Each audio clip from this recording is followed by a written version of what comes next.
সুপ্রভাত আমার প্রিয় দর্শক বন্ধুরা, সকলে কেমন আছো? আশা করছি সকলে যে যেখানে আছো সুস্থ আছো, ভালো আছো। আমিও কিন্তু সকলের আশীর্বাদে বেশ ভালো আছি।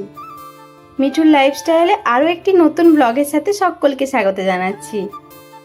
তো এখানে আসার পরে না সেভাবে আর ভিডিওই করা হচ্ছে না।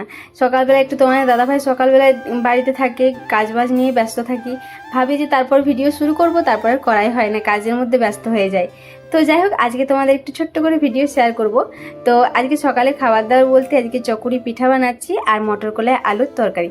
তরকারিটা কালকেই ছিল, হালকা একটু গরম করে নিচ্ছি। কালকে রাত্রে রুটির সাথে করেছিলাম, তো একটু বেশি করে করেছিলাম, যেহেতু জানি সকালে একটু চকুরি পিঠে করব, তো সেই জন্য তরকারিটা একটু ফ্রিজে রেখে দিয়েছিলাম। তো যাই হোক, এদিকে রান্নাবান্না করতে করতে দেখো মেয়ে বই নিয়েই বসেছিল, ওকে আমি বসাইনি এখনও বই নিয়ে। তো একদিন আর দিন মিস হয়ে যায়, বসাই না, সময় থাকে না যেদিনে। তো নইলে চেষ্টা করি একটু সকালবেলা একটুক্ষণ একটু দেখানোর। তো ও তো একটু পড়তে চায় না, একেবারে বায়নাও করে যে আমি পড়বো না। তো যাই হোক, একটু নিজেই সারাদিন কিন্তু বই নিয়েও বসে থাকে, যতক্ষণ বিছানায় থাকে খেলনা বই সব সময় মেলা থাকে বিছানার মধ্যেখানে। তো এখানে পিঠে করতে করতে আমার ঝাড়ু দেওয়া হয়ে গেছে রুমগুলোতে, যেহেতু ঝাড়ু দেওয়া হয়নি সকালবেলায় উঠে না, ফুল তুলতে চলে গেছি। এখন মেয়েকে নিয়ে সকালে প্রতিদিন সাইকেলে করে, মানে মেয়ের যে সাইকেলটা আছে সাইকেলে করে যাই, একটু হাঁটাও হয়, নিচে যে হাঁটি, একটু ফুল তুলে নিয়ে চলে আসি। তো সকালে গিয়েছিলাম, ওই জন্য সকালে একটু হালকা করে ঝাড় দিয়ে চলে গেছি। আর আসার পরে একটু রান্না করতে করতে এদিকে দেখো ঝাড়ু দেওয়া হয়ে গেছে, আর মেয়ের এদিকে বায়না হচ্ছে কোলে চাপবে, মানে আমি যে করছি ও ওটা দেখার জন্য বায়না হচ্ছে যে আমি দেখবো। আমাদের সকাল থেকে কাজ যে শুরু হয় একদম রাত্রে শোয়ার আগে পর্যন্ত একটা একটা কাজ শুরু মানে হতেই থাকে।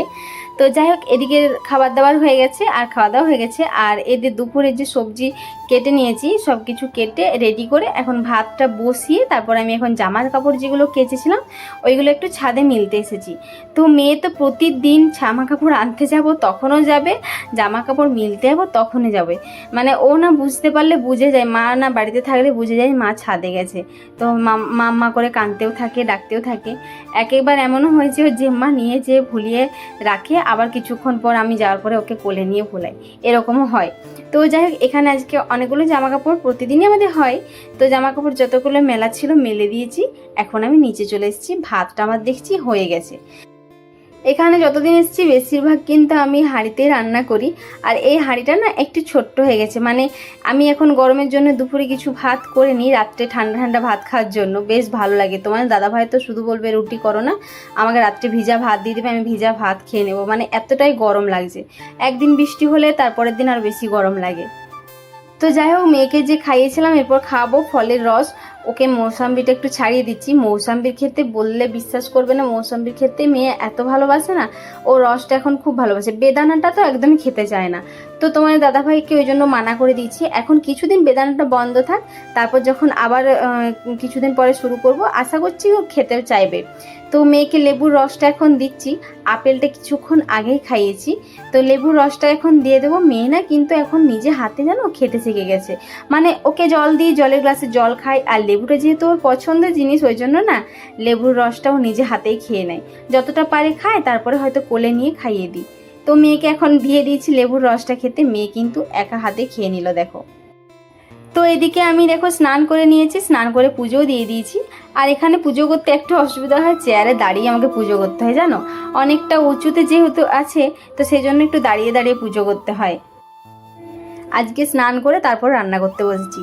এখন এখানে আসার পরে কি হয়েছে বলো, এখন যদি মেয়েকে একটু পড়াতে বসায় বা সকালের কাজবাজ টুকিটাকি করতে করতে না কি হয়, একটু দেরি হয়ে যায়, ওই জন্য না আগে রান্নাটা করে স্নান করি।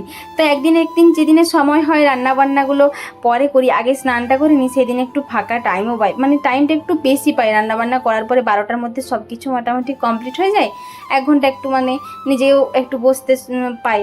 তো এখানে রান্না বান্না বলতে আজকে আলু পোস্ত করেছি, মাছে একটু বাটনা করেছি সর্ষে বাটা দিয়ে, আর একটু ডাল করেছি। একটা আপেল কাটছি তোমাদের দাদাভাইকে দেব।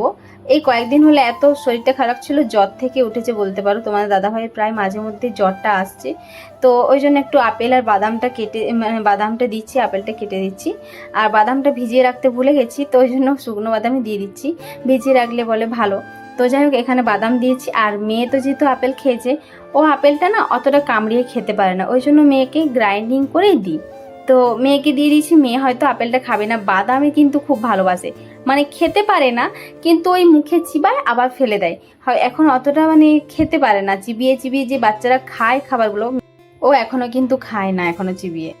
এখানে দেখো আমি কিন্তু ওদেরকে দিয়ে দিয়েছি, আর তিনজন মিলে কিন্তু ভাগাভাগি করে খাচ্ছে। আর মেয়ে যেহেতু দাদাভাই খাচ্ছে, ওই জন্য ও একটু কামড়িয়ে কামড়িয়ে খাচ্ছে, নইলে সহজে না ও কামড়াতে পারে না। কামড়াতে পারে না বলাটা ভুল, ও কামড়িয়ে যে খাবো ওই জিনিসটা ওর ইচ্ছেটুকুও নেই। আর এদিকে দেখো আমাদের যে ওয়াটার পিউরিফাই নিয়েছিলাম, তোমাদের তো আমি শেয়ার করিনি, আজকে লাগানোর জন্য, কালকে এসেছে, আজকে লাগানোর জন্য দাদা একটা এসছে।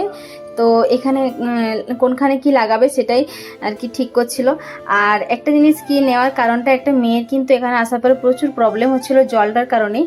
তো সেই জন্য জলটা একটু ডাক্তারবাবু বললেন যে একটা ওয়াটার পিউরিফাই নেওয়ার জন্য, তো সেই জন্য নিয়েছি। তাছাড়া তো একটু জল আনারও অসুবিধা হচ্ছিল, নিচ থেকে নিয়ে আসা। তো যাই হোক, এটা নেওয়ার পর যদি একটু মেয়েটা সুস্থ থাকে, মানে ওর পেটের প্রবলেমটা প্রচুর হচ্ছিল, তো ফাইনালি নিতে হলো যখন, একটু জলদি জলদি নিয়েছি, বারবার শরীর খারাপ হওয়ার থেকে নিয়ে নেওয়াটাই ভালো। তো চলো, এখানে কিন্তু সেটিং করে দিয়েছে, তোমাদের কিন্তু লাস্ট দেখাচ্ছি কীরকম কি জায়গাতে রেখেছি পজিশনে।